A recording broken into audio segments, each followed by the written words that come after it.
des Baalites. Son zèle pour Dieu ne s'est pas seulement manifesté par l'élimination de toutes choses abominables à Jéhovah, mais aussi par sa ferveur à conduire les gens à Dieu. 2 Chroniques 19. 4 Josaphat habitait donc à Jérusalem.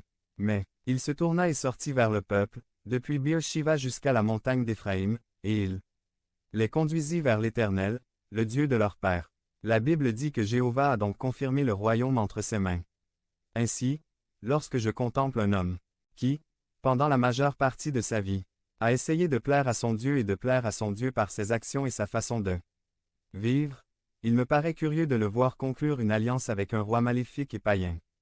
Appelé Achab, notre texte est la conclusion d'un prophète nommé Jéhu qui a posé la question. Aidez-vous les méchants et aimez-vous ceux qui haïssent le Seigneur.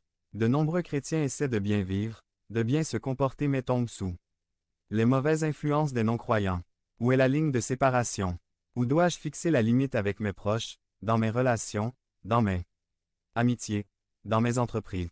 À quel point suis-je en train de franchir une ligne et de compromettre mon témoignage, de risquer ma vie avec Dieu, de me moquer de mon Sauveur? C'est ce qui se passe sur notre passage. Josaphat dit que la Bible était liée à Achab. En d'autres termes, il fit alliance avec le roi Achab. Ce roi qui avait fermé les portes du temple, qui avait éradiqué le culte de Jéhovah en Israël, ce roi qui était marié à Jézabel dont le nom implique aujourd'hui 414. Mal. Peu de temps après que Josaphat eut conclu cette alliance, le roi Achab lui demanda de l'aider dans une campagne de guerre contre Ramoth-Galad.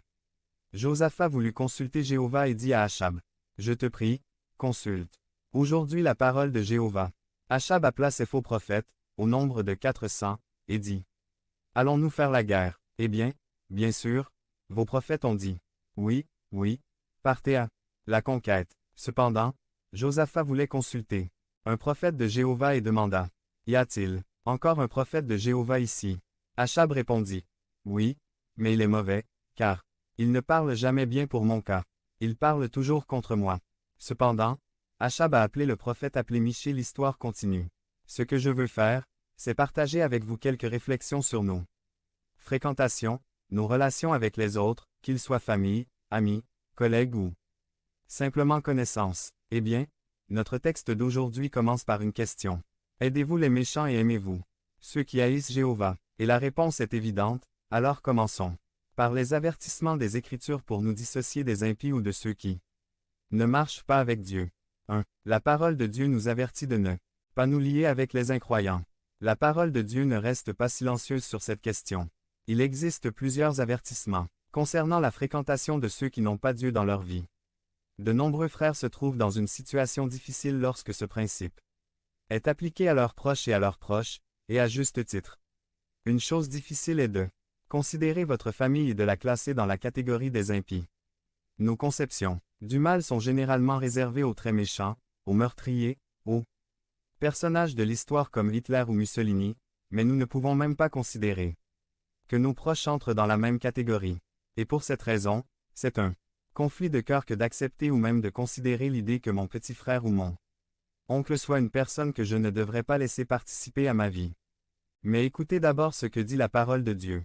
Jacques 4, 4o. Âmes adultères, ne savez-vous pas que l'amitié du monde est inimitié contre Dieu? Celui qui veut être ami du monde se constitue donc ennemi de Dieu. Un langage fort. Ce verset démontre l'attitude de Dieu envers elle'. Incroyant, il est un ennemi de Dieu. Pourquoi devrais-je garder une distance entre moi et ma famille?